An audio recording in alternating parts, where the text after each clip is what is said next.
Buenas noches y bienvenidos a Sala de Prensa de Noticias Caracol Ahora. Innumerables casos han demostrado que un perro es una excelente compañía. Pero ¿qué pasa cuando atacan al ser humano? ¿Lo hacen por instinto, porque los indisponen o porque son agresivos? En las últimas horas se presentó un grave caso en Bogotá cuando varios perros de la raza Pitbull atacaron a un niño de 12 años discapacitado que estaba solo en su casa. El niño estaba abandonado y los animales también. El menor se encuentra en grave estado. Veamos esta historia. Estos son los perros Pitbull que atacaron al niño. Se trata de un pequeño de apenas 12 años que, además de estar solo en esta humilde vivienda ubicada en Ciudad Bolívar, al sur de Bogotá, padece una parálisis hepástica, una condición de discapacidad que lo hizo más vulnerable a la arremetida de los animales. Los gritos desesperados del menor en el momento del ataque hicieron que los vecinos llamaran a la policía, que tuvo dificultades para doblegar a los caninos y rescatar al niño. La madre del pequeño, al parecer, estaba trabajando en un restaurante. Se le presta los primeros auxilios, se lo traslada a un centro hospitalario y asimismo con nuestro personal de policía ambiental se logra la aprehensión de los caninos. El niño está recluido en la unidad de cuidados intensivos del Hospital de Medicine con pronóstico reservado. La Ley 746 de 2012 establece el régimen de regulación y tenencia de los perros y las obligaciones de sus propietarios. Serán los responsables, no solamente desde el punto de vista administrativo o policivo, sino también desde el punto de vista de la responsabilidad civil y de la responsabilidad penal frente a los daños que estos pueden causar. El Instituto para la Protección y Bienestar Animal de Bogotá recordó los deberes de los dueños de estos perros. Evita exponer a tu perro ante situaciones de estrés. Ellos actúan de manera reactiva cuando desconocen algún estímulo del entorno y son accidentes que podemos prevenir claramente. Por ahora, la Fiscalía investiga la posible responsabilidad de los familiares del niño, no solo por el ataque, sino por dejarlo en condición vulnerable. Muy complicado el panorama porque era un menor, digamos, solo en su casa, en una condición de discapacidad motriz, con estos animales sueltos, sin nadie además que lo pudiera ayudar, pero además muy grave también la situación pues, de la madre, que lo deja solo, pero además dice porque tenía que salir a trabajar. El panorama en la ciudad de Bogotá. Y dicen además los expertos que así como los humanos, los perros tienen diferentes estados de ánimo dependiendo de la situación que están viviendo. Y también es cierto que un perro y su comportamiento son el reflejo de su dueño. Para entender mejor todo este tema, nos conectamos a esta hora con Felipe Valencia. Él es médico veterinario, etólogo. Bienvenido a Sala de Prensa. Felipe, ¿cómo está? Hola Juanita, muy buenas noches. Muy bien, ¿y ustedes? Me alegra mucho saludarlo, lástima en medio de este contexto y esta situación, digamos, tan difícil también que se sigue presentando. Felipe, digamos, ¿qué cree usted que pudo pasar en este caso donde estos perros atacan a niños, además estando solos? Bueno, no, realmente entrar como a hipotetizar sobre el asunto podría ser divagar un poco sobre diferentes percepciones o diferentes maneras en las que los perros pueden gestionar la emoción. Realmente cuando nosotros nos encontramos ante un accidente rábico, tenemos que tener en cuenta que los ataques pueden ser, o la agresión de los perros pueden ser multicausal, entonces pueden haber muchos factores que pueden influir en este tipo de accidentes. Doctor, y quisiera que entonces, ya que no vamos a hacer, digamos, hipotetizar sobre algo, porque claro, no conocemos ni la condición de estos animales, cómo estaban, quién los cuidaban y demás, tenemos, digamos, como apenas esta información tan preliminar. Sí me gustaría que aclaráramos un poco el concepto de perros potencialmente peligrosos. Eso ya no se usa, eso no es real. Bueno, realmente es bastante controversial porque si nosotros hablamos de un perro potencialmente peligroso, de un animal potencialmente peligroso, realmente si nos vamos al sentido estricto o a la definición estricta, realmente puede ser cualquier individuo, desde una raza pequeña creada para simplemente ser compañía hasta perros de trabajo. ¿Por qué pensarlo así? Porque realmente si vos te pones, vamos a poner un ejemplo, vamos a poner, por decir algo, un perro pequeño, un Shih Tzu, un Pinscher, un Maltés, que ante una situación de miedo termine mordiendo a su propietario o a su propietaria y esta persona es un paciente con lupus o es un paciente con diabetes, pues esta herida que puede ser infligida por el perro, que puede ser mínima, realmente se puede comprometer. Entonces, realmente para definir algunos perros que están, digamos, estipulados en la ley 746, más específicamente en el parágrafo 108F, deberíamos hablar es de razas de difícil manejo. Difícil manejo no porque ellos sean agresivos, realmente cualquier individuo puede ser agresivo, sino porque sus manifestaciones, su peso, la talla, sus instintos, la finalidad zootécnica para la cual fue originada la raza y se siguió criando durante muchísimos años, pues pone a las personas propietarios de estos perros en una condición casi que de obligatoriedad para tener ciertos procesos de socialización, de adiestramiento, algo que garantice tener el control de la conducta del perro y que obviamente el perro sea capaz de gestionarse en diferentes contextos. Usted está tocando un punto muy importante ahí porque claramente estos perros de difícil manejo no son potencialmente peligrosos, es de difícil manejo, así lo deberíamos decir y mencionar. Doctor, esto además implica, digamos, un tratamiento diferente, un comportamiento diferente por parte del dueño y un adiestramiento, como usted lo estaba mencionando. Claro, es que realmente la percepción que tenemos o a nivel general que se tiene sobre el adiestramiento es que el perro sea capaz de efectuar algún tipo de comportamiento específico. Entonces, si yo le digo que se siente, que el perro se siente al comando, que se acueste, etcétera. Bueno, realmente estos son ciertas competencias que los perros pueden adquirir durante procesos de adiestramiento, pero realmente el adiestramiento tiene que ir encaminado, es ayudarle al perro a darle mecanismos de confrontación al medio, ¿cierto?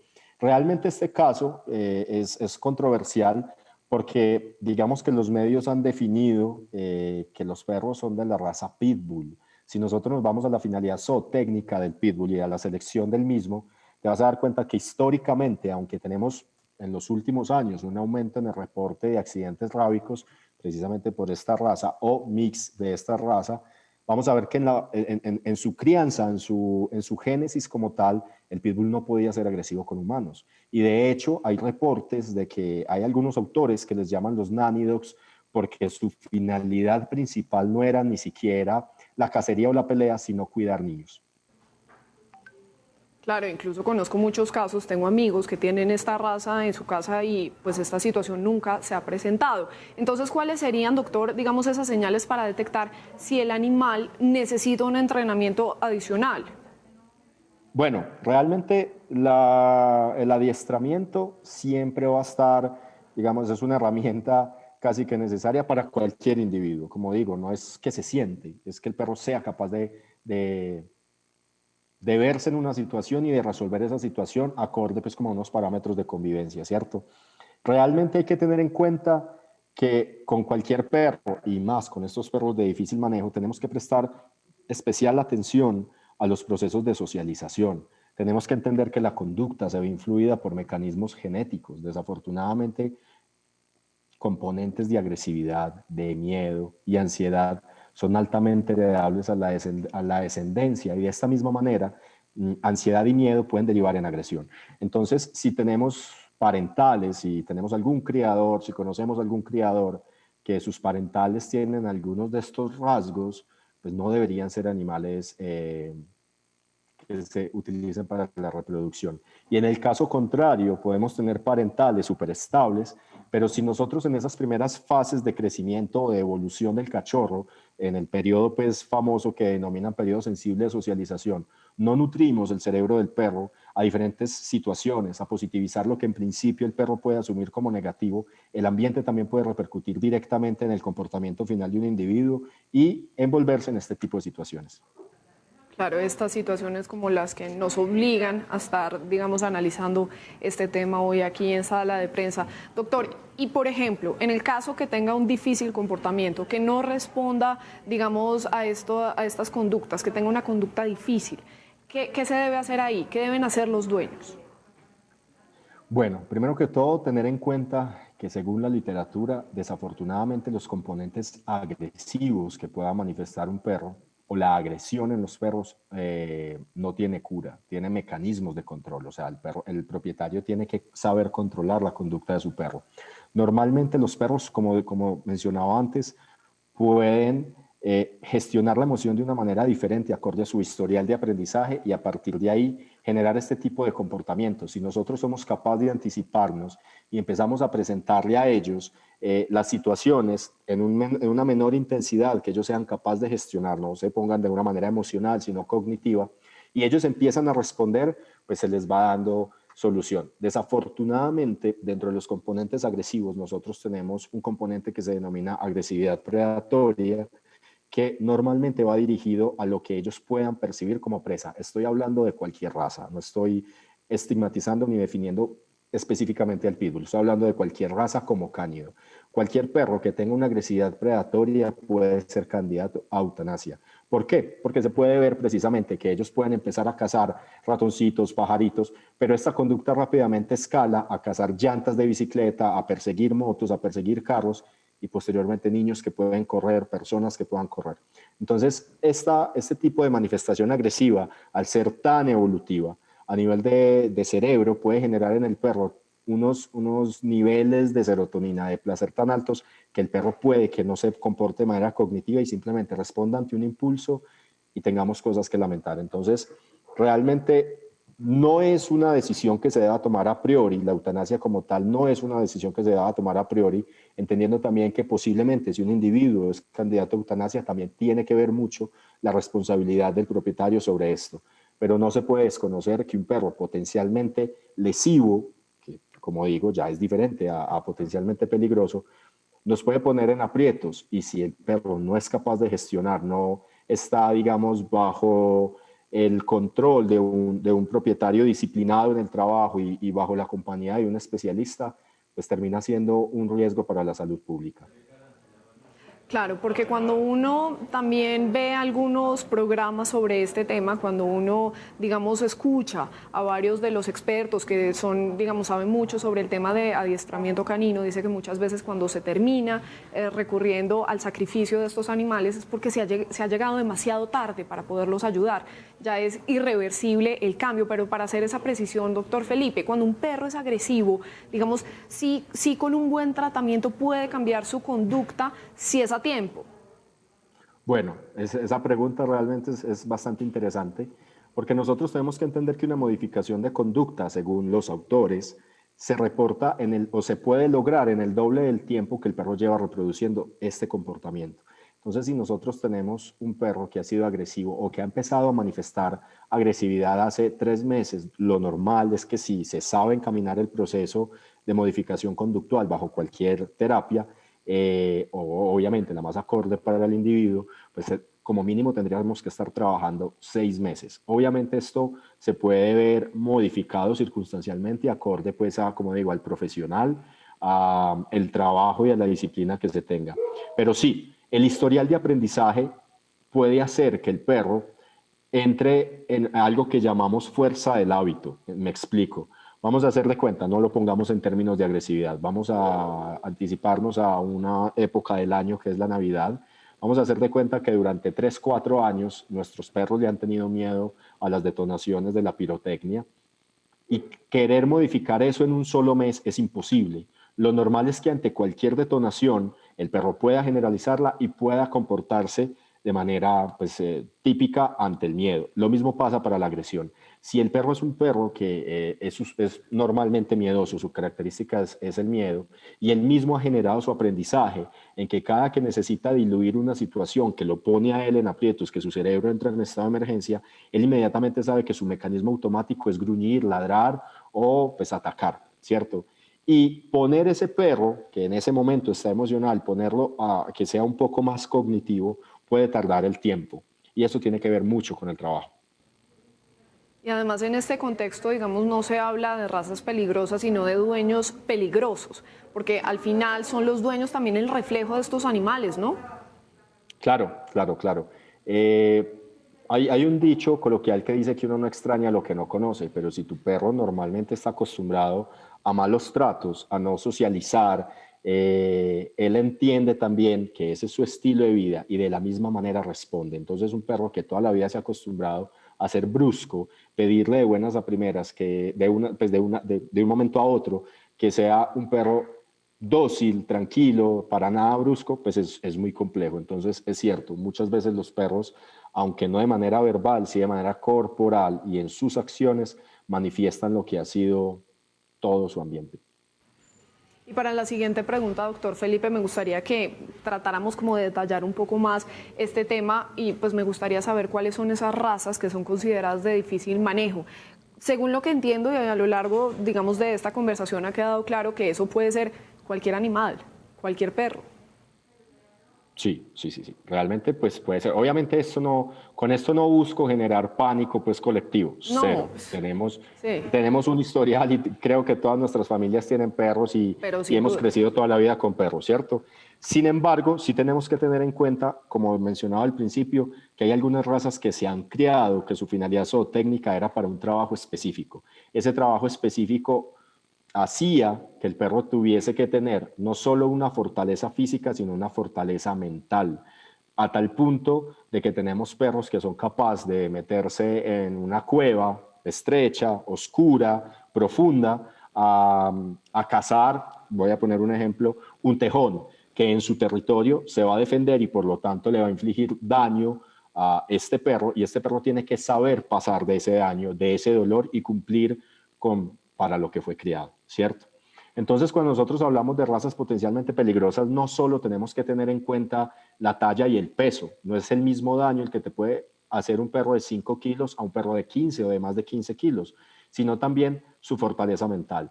Conozco en mi praxis, conozco perros mascota que pueden incluso pueden llegar a tener una fortaleza mental muchísimo mayor que un perro de trabajo, y uno eso no se lo logra explicar, pero hay, como mencionaba antes, hay componentes genéticos.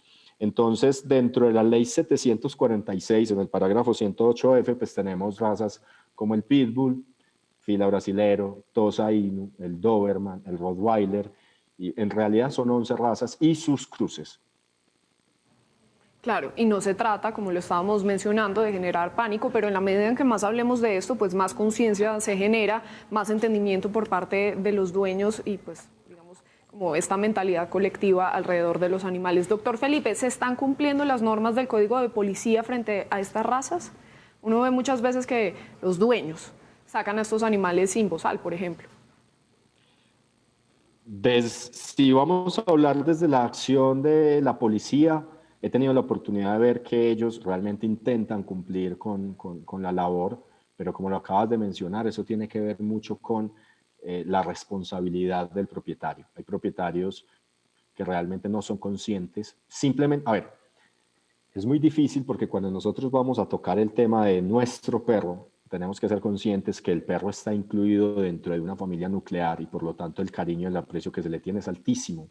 Hay algunas personas que no tienen la tendencia a desligar que sigue siendo un perro, que sigue siendo un animal, y por lo tanto cuando un policía, un vigilante, porque me ha tocado verlo en centros comerciales, se le acerca a exigirle lo mínimo, que es que lo lleven de la traílla y con un bozal, en el caso de estas razas que están tipificadas, algunas personas se enojan y tienden a ser groseras con la persona que está intentando hacer cumplir la ley. Pero realmente, como lo mencionaba antes, esto no es solo para las razas que están, o sea, no estoy diciendo que todas tienen que salir con bozal, sino que lo que nosotros tenemos que tener en cuenta es que tener un perro, que es la especie evolutivamente más exitosa después del humano, no es solo tenerlo en la casa y ver televisión con él. Tener un perro no es solo sacarlo a caminar y ya está. Tener un perro es tener un compañero con el cual te debes vincular emocionalmente, pero también tienes que tener en cuenta que tienes que tener el control porque simplemente ellos siguen siendo animales y sus comportamientos a veces pueden ser netamente instintivos. Hay quienes dicen incluso que el entrenamiento con los animales comienza desde que uno se levanta prácticamente. Doctor, y si volvemos al caso del niño atacado, ¿es prudente dejar a un niño solo con 4 perros como sucedió en esta situación? No, no, no. Y menos en la condición del niño del caso. Realmente, como lo mencionaba antes, por más que sea nuestro perro, por más que sea un perro al que le tenemos mucha confianza, incluso que esté altamente entrenado, sus comportamientos y la gestión de la emoción ante un estímulo específico que nosotros no logremos identificar puede hacer que el perro responda de una manera no esperada por nosotros. Me explico. Vamos a hacer de cuenta que es una hipótesis. Vamos a hacer de cuenta que nuestro perro en algún momento tuvo un episodio dramático, un poco traumático, y que en ese momento él aprendió a condicionar ese evento ante un olor específico que nosotros no somos capaces de esclarecer. Si vamos un día con nuestro perro, voy a poner un ejemplo completo, vamos a hacer de cuenta que una persona sin querer pisa a nuestro perro. Esta persona lleva en sí un olor particular, ya sea el de una colonia, el de un desodorante, cualquier cosa específica. El perro es capaz de ligar ese evento traumático a ese olor a través de la percepción del sentido del olfato. Vamos a hacer de cuenta que esto ha pasado hace 3, 4 años incluso. Y en algún momento vamos con nuestro perro suelto por un centro comercial, el perro percibe este olor y lo normal que puede pasar es que el perro entre o se acuerde de ese evento traumático y ante esa percepción nueva genere una respuesta, que puede ser huir o puede ser atacar. Para lograr entender este fenómeno, pues pongo un ejemplo también clásico. Vamos a hacer de cuenta que nosotros nos sentamos en un restaurante a comer. El restaurante tiene un olor particular. Entramos, comemos y nos genera una intoxicación. La próxima vez que nosotros percibamos este olor, inmediatamente nos vamos a sentir nuevamente mal. Incluso hasta el apetito se puede ver afectado y decidir no comer simplemente porque ese olor nos recuerda una intoxicación alimentaria que se generó hace incluso meses. Es parte también de nuestro instinto. Doctor, ¿y es cierto que los perros, digamos que permanecen encerrados o aislados, pueden terminar volviéndose agresivos? Sí, pero pasa por un proceso de socialización y por lo tanto la gestión de algunos eventos puede quedar de la manera correcta y el perro simplemente para diluir una situación que es angustiante para ellos pueden responder de manera mecánica y ser agresivos. ¿Y qué factores o causas, profundicemos un poco en eso, pueden llevar a que un perro ataque? Ya usted nos estaba poniendo este ejemplo, pero ¿qué otros pueden ser como esos detonadores? ¿Cómo se pueden identificar? Bueno, puede ser hambre, puede ser un historial de aprendizaje, perros que hayan sido entrenados para la protección en algunas metodologías poco amistosas. Puede haber facilitación social. ¿Qué quiere decir la facilitación social? Quiere decir que tengo un grupo de perros que uno es agresivo, los otros no, pero al este perro emprender un ataque puede que por facilitación social los otros perros lo acompañen. Puede ser protección territorial, puede ser por protección de recursos, entendiendo los recursos como comida, agua, juguetes o la atención del propietario. Puede ser maternal. Tengo entendido que en este caso específico había una hembra con cachorros también. Entonces, posiblemente esta hembra podría estar defendiendo uno de sus cachorros, pero fuera de defender los cachorros, o sea, en el tiempo en el que esta perra no es mamá, puede que sea la perra más dócil. Puede haber una agresión por agresión. El perro asume que lo estoy agrediendo y él simplemente se defiende. Puede ser el miedo, que ya lo hemos mencionado. Puede ser lúdico, los perros que empiezan jugando y finalizan peleando. Entonces, realmente pueden ser hasta características fisiológicas, como que el perro sea hipotiroideo, tenga hidrocefalia o tenga tumores intracraneales o simplemente sea un paciente con hipotiroidismo. Son múltiples las causas, aún con más razones que se tiene que tener cuidado, hacer entrenamiento, digamos, tener esa responsabilidad de asumir a un miembro también de la familia. Y para finalizar, doctor, ¿qué debe hacer una persona, digamos, que pueda llegar a ser víctima de un ataque de uno o varios perros? Esto ya es como del otro lado. Sí, esta es una pregunta ya también compleja porque sin conocer cuáles son las motivaciones que ocasionaron el ataque, pues no podríamos especificar una actividad tal. O sea, no es una respuesta única. Realmente, en algunos casos, por ejemplo, algunas personas salen huyendo. En ese momento se entra un perro en agresividad predatoria. Por lo tanto, si la persona se queda quieta, puede que el perro simplemente no lo agreda. Lo que sí se ha visto es que aquellas personas que entran en conflicto con el perro durante una agresión, que empiezan a gritar, que empiezan a moverse frenéticamente, hacen que el perro aumente aún más la agresión. Normalmente, y aunque suene difícil, por eso la pregunta es compleja, aunque suene difícil, la persona atacada, aún pese al dolor, debería estar manteniendo la calma.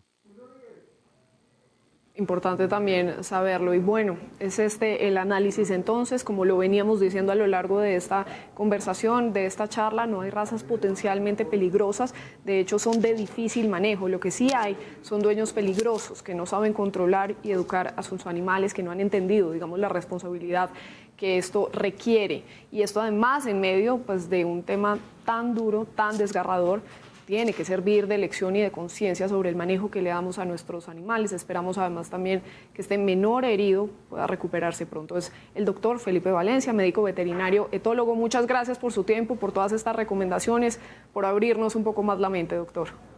A ustedes por la invitación. Muy amable. Muy bien, así hacemos una pausa y cuando regresemos nos va a estar acompañando Ricardo Ospina para contarnos qué es lo que tiene hoy en su radar. Ya volvemos.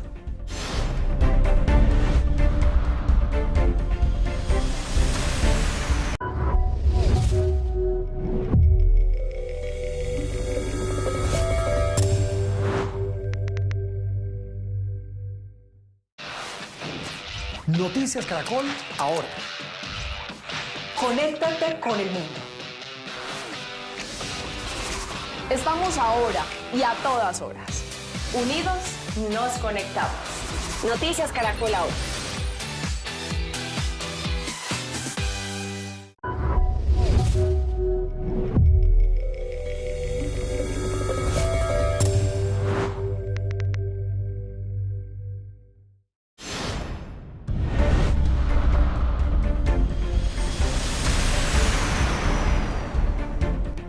Seguimos en sala de prensa, saludamos a Ricardo Ospina, el director de los servicios informativos de Blue Radio, que nos cuenta qué es lo que tiene hoy en su radar. Ricardo.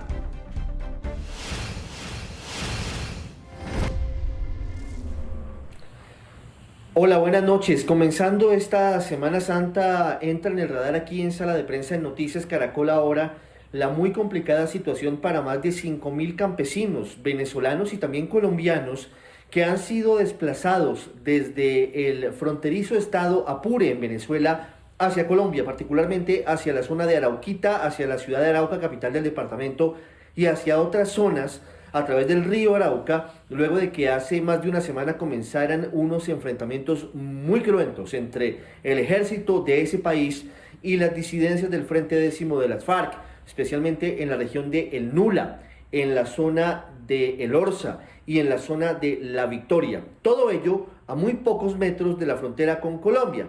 Tradicionalmente esa ha sido una zona en la que han hecho presencia grupos guerrilleros colombianos, aprovechando la ausencia de Estado en ambos orillas de la frontera del río Arauca, pero además de eso, teniendo en cuenta que se ha potenciado la connivencia de algunos integrantes del ejército venezolano y del régimen de Nicolás Maduro con algunos grupos disidentes de las FARC. En esa zona hay un caldo de cultivo para todo tipo de actos ilegales, porque no solamente está el ELN, encabezado por Alex Pablito, sino que también están las disidencias del Frente Décimo, que en particular en Colombia están dominadas por alias Gentil Duarte, que es el jefe máximo de las disidencias. Y quien quiere entrar a la zona es la Segunda Marquetalia, encabezada por Iván Márquez y por Jesús Santrich. Lo que dicen fuentes de inteligencia es que esta pelea sería por cuenta de los corredores para el transporte de droga hacia Centroamérica y que por eso la crueldad de los combates que han dejado varios muertos, que han dejado miles de desplazados, que han dejado campamentos destruidos y muchas casas de civiles completamente afectadas. En Colombia, como lo decimos, hay más de 5.000 desplazados que ya están siendo atendidos, pero que afrontan una crisis humanitaria muy grande. El gobierno colombiano, en cabeza del ministro del Interior, Daniel Palacios, han estado en la zona, también el ministro de Defensa, el doctor Diego Molano, y han estado también con la Defensoría del Pueblo.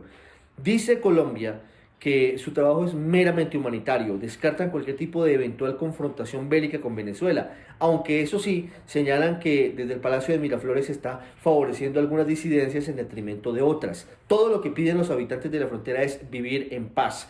Por ahora la situación es supremamente difícil, los más de 5.000 desplazados están viviendo en coliseos, están viviendo en canchas, están viviendo en carpas y están pidiendo a gritos apoyo de la comunidad internacional. Este apenas pareciera el comienzo de un largo conflicto en el estado Apure, en territorio venezolano. Muy lamentable, una verdadera crisis humanitaria. Gracias, Ricardo. Y hasta aquí sala de prensa de Noticias Caracol ahora. Los dejamos con el segmento económico Signo Pesos. Buenas noches y hasta la próxima.